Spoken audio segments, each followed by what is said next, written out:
ಮಲೆನಾಡು ಮತ್ತೆ ಹಳೆ ಮೈಸೂರು ಭಾಗದ ಜಿಲ್ಲೆಗಳಲ್ಲೂ ಮಳೆಯ ಅಬ್ಬರ ಜೋರಾಗಿದೆ. ಚಿಕ್ಕಮಗಳೂರು, ಹಾಸನದಲ್ಲಿ ಸಾಲು ಸಾಲು ಅವಾಂತರಗಳು ಸೃಷ್ಟಿಯಾಗಿವೆ. ಹಲವು ಕಡೆ ಮನೆಗಳ ಮೇಲೆ ಮರ ಬಿದ್ದು ಗಂಡಾಂತರ ತಂದಿಟ್ಟಿದೆ. ಮೈಸೂರು, ಮಂಡ್ಯದಲ್ಲಿ ಚಲಿಸ್ತಾ ಇದ್ದ ವಾಹನಗಳ ಮೇಲೆ ಮರ ಬಿದ್ದು ಹಲವರಿಗೆ ಗಾಯಗಳಾಗಿವೆ.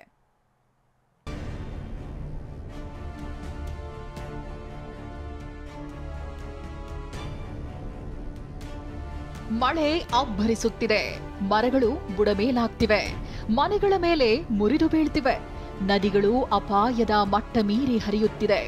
ರಾಜ್ಯದಲ್ಲಿ ವರುಣನ ಅಬ್ಬರ ರೈತರಲ್ಲಿ ಸಂತಸ ತಂದಿದೆ.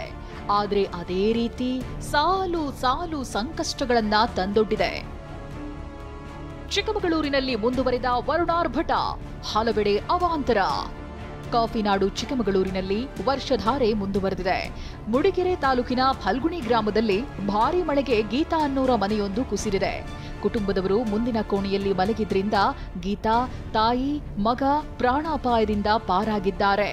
ಈ ಮನೆ ಗೀತಾ ಎಂಬುವರಿಗೆ ಸೇರುವಂಥದ್ದು. ಪ್ರಮುಖವಾಗಿ ಏನು ರಾತ್ರಿ ಧಾರಾಕಾರವಾಗಿ ಮಳೆ ಸುರಿತು. ಹಿನ್ನೆಲೆಯಲ್ಲಿ ಹಿಂಭಾಗದ ಏನು ಮೇಲ್ಚಾವಣಿ ಸಂಪೂರ್ಣವಾಗಿ ಕುಸಿದಿರುವಂಥದ್ದು. ಗೀತಾ ಸೇರಿದಂತೆ ಅವರ ತಾಯಿ ಮತ್ತು ಮಗ ಮಲಗಿದ್ರು. ಆದರೆ ಮುಂದಿನ ರೂಮಿನ ಕೊಠಡಿಯಲ್ಲಿ ಇದ್ದಿದ್ದರಿಂದಾಗಿ ಪ್ರಾಣಾಪಾಯದಿಂದ ಪಾರಾಗಿರುವಂಥದ್ದು. ಇನ್ನು ಮೂಡಿಗೆರೆಯ ತರುವೆ ಗ್ರಾಮದಲ್ಲಿ ಮಳೆಗೆ ಲಕ್ಷ್ಮಿ ಅನ್ನೋರಿಗೆ ಸೇರಿದ ಮನೆಯ ಗೋಡೆ, ಮೇಲ್ಚಾವಣಿ ಕುಸಿದು ಬಿದ್ದಿದೆ. ಚಿಕ್ಕಮಗಳೂರು ಜಿಲ್ಲೆ ಕೊಪ್ಪದಲ್ಲಿ ಗುಡ್ಡ ಕುಸಿತ ಸಂಭವಿಸಿದೆ. ಕೊಪ್ಪ ಮೇಲ್ಪಾಲ್ ರಸ್ತೆಯಲ್ಲಿ ಗುಡ್ಡ ಕುಸಿದಿದ್ದು ಸಮೀಪವಿರುವ ಮನೆಗಳಿಗೂ ಹಾನಿಯಾಗುವ ಆತಂಕ ಎದುರಾಗಿದೆ. ಪಶ್ಚಿಮಘಟ್ಟ ಪ್ರದೇಶಗಳಲ್ಲಿ ನಿರಂತರ ಮಳೆಯಾಗ್ತಿರುವ ಕಾರಣ ಹೇಮಾವತಿ ನದಿಯಲ್ಲಿ ನೀರಿನ ಒಳಹರಿವು ಹೆಚ್ಚಾಗಿದೆ. ರೈತರಿಗೆ ಅಡಕೆ, ಕಾಫಿ ತೋಟ ಜಲಾವೃತವಾಗುವ ಆತಂಕ ಎದುರಾಗಿದೆ. ಪಶ್ಚಿಮಘಟ್ಟ ಸಾಲಿನಲ್ಲಿ ಹುಟ್ಟುವಂತಹ ಹೇಮಾವತಿ ನದಿ ಏನಿದೆ ಅದರ ಒಳಹರಿವಿನಲ್ಲಿ ಸಾಕಷ್ಟು ಪ್ರಮಾಣದಲ್ಲಿ ಏರಿಕೆ ಆಗಿರುವಂಥದ್ದು. ನಾವಿವಾಗ ಮೂಡಿಗೆರೆ ತಾಲೂಕಿನ ಫಲ್ಗುಣಿ ಗ್ರಾಮದಲ್ಲಿರುವಂತಹ ಸೇತುವೆ ಮೇಲಿದ್ದೇವೆ. ಇಲ್ಲಿ ನೋಡ್ಬೋದು ಹೇಮಾವತಿ ನದಿ ತನ್ನ ಆರ್ಭಟವನ್ನು ಮುಂದುವರಿಸಿರುವಂಥದ್ದು. ಪ್ರಮುಖವಾಗಿ ಏನು ಪಶ್ಚಿಮಘಟ್ಟ ಸಾಲು ಸೇರಿದಂತೆ ಮಲೆನಾಡು ಭಾಗದಲ್ಲಿ ಧಾರಾಕಾರವಾಗಿ ಮಳೆ ಆಗ್ತದೆ. ಇದರಿಂದಾಗಿ ಅಪಾರ ಪ್ರಮಾಣದ ನೀರು ಹೇಮಾವತಿ ನದಿಗೆ ಸೇರ್ತಾ ಇರುವಂಥದ್ದು. ಶೃಂಗೇರಿಯಲ್ಲಿ ಸಿರಿಮನೆ ಜಲಪಾತ ಬೋರ್ ಕರೆದು ಧುಮ್ಮಿಕ್ಕಿ ಹರಿಯುತ್ತಿದೆ. ಬೆಟ್ಟದಿಂದ ಬಂಡೆ ಸೀಳಿಕೊಂಡು ಹಾಲ್ನೊರೆಯಂತೆ ಧುಮ್ಮಿಕ್ಕುತ್ತಿರೋ ನೀರು ಕಣ್ಣಿಗೆ ಹಬ್ಬದಂತಿದೆ. ಈ ಮಧ್ಯೆ ದಕ್ಷಿಣ ಕನ್ನಡ ಚಿಕ್ಕಮಗಳೂರು ಸಂಪರ್ಕಿಸುವ ಚಾರ್ಮಾಡಿ ಘಾಟ್ ರಸ್ತೆಯಲ್ಲಿ ಗುಡ್ಡ ಕುಸಿಯುವ ಭೀತಿ ಇದೆ. ಇದನ್ನ ಲೆಕ್ಕಿಸದೆ ಪ್ರವಾಸಿಗರು ಮೋಜು ಮಸ್ತಿಯಲ್ಲಿ ತೊಡಗಿದ್ದಾರೆ. ರಸ್ತೆಯಲ್ಲಿ ವಾಹನ ಸವಾರರಿಗೂ ತೊಂದರೆ ಅಡ್ಡಿಯುಂಟು ಮಾಡುತ್ತಿದ್ದಾರೆ. ಚಿಕ್ಕಮಗಳೂರಿಗೆ ಸಂಪರ್ಕಿಸುವಂತಹ ಪ್ರಮುಖ ಒಂದು ಘಾಟ್ ಆಗಿರುವಂಥದ್ದು. ಈ ಒಂದು ಜಲಪಾತಗಳನ್ನ ನೋಡ್ಲಿಕ್ಕೆ ಅಂತೇಳಿ ಪ್ರವಾಸಿಗರು ಏನು ಜಲಪಾತಗಳ ಬಳಿ ಕಾರನ್ನ ನಿಲ್ಲಿಸ್ತಾ ಇರುವಂಥದ್ದು. ಇದರಿಂದಾಗಿ ವಾಹನ ಸವಾರರು ಒಂದು ಕಡೆ ಮಳೆ, ಮತ್ತೊಂದು ಕಡೆ ದಟ್ಟ ಮಂಜು, ಜೊತೆಗೆ ಪ್ರವಾಸಿಗರ ವಾಹನಗಳಿಂದಾಗಿ ಏನು ಸಾಕಷ್ಟು ಒಂದು ಪರದಾಟವನ್ನ ಪಡ್ತಾ ಇರುವಂಥದ್ದು. ಏನು ಚಾರ್ಮಡಿ ಘಾಟ್ ಏನಿದೆ ಇದು ಸಂಪೂರ್ಣವಾಗಿ ಕಿರಿದಾದ ಪ್ರಪಾತಗಳಿಂದ ಕೂಡಿರುವಂತಹ ರಸ್ತೆ. ಇಲ್ಲಿ ಸ್ವಲ್ಪ ಚಾಲಕ ಯಾಮಾರಿದ್ರೂ ಕೂಡ ಏನು ಪ್ರಪಾತಕ್ಕೆ ಬೀಳುವಂತಹ ಸಾಧ್ಯತೆಗಳೇ ಹೆಚ್ಚಿರುವಂಥದ್ದು. ಹಾಸನದಲ್ಲಿ ಮಳೆಯಾರ್ಭಟ, ಹೇಮಾವತಿ ಭರ್ತಿ. ಹವಾಮಾನ ಇಲಾಖೆ ಹಾಸನದಲ್ಲಿ ರೆಡ್ ಅಲರ್ಟ್ ಘೋಷಿಸಿದೆ. ಮಳೆಯಿಂದ ಸರಣಿ ಅವಾಂತರ ಸಂಭವಿಸುತ್ತಿದೆ. ಸಕಲೇಶಪುರ ರಾಷ್ಟ್ರೀಯ ಹೆದ್ದಾರಿಯಲ್ಲಿ ತಡೆಗೋಡೆಗಳು ಕುಸಿಯುತ್ತಿದೆ. ಇದರಿಂದ ವಾಹನ ಸವಾರರು ಭಯದಲ್ಲೇ ಚಲಿಸುವಂತಾಗಿದೆ. ಭಾರಿ ಮಳೆಯಿಂದ ಹೇಮಾವತಿ ನದಿ ತುಂಬಿ ಹರಿಯುತ್ತಿದೆ.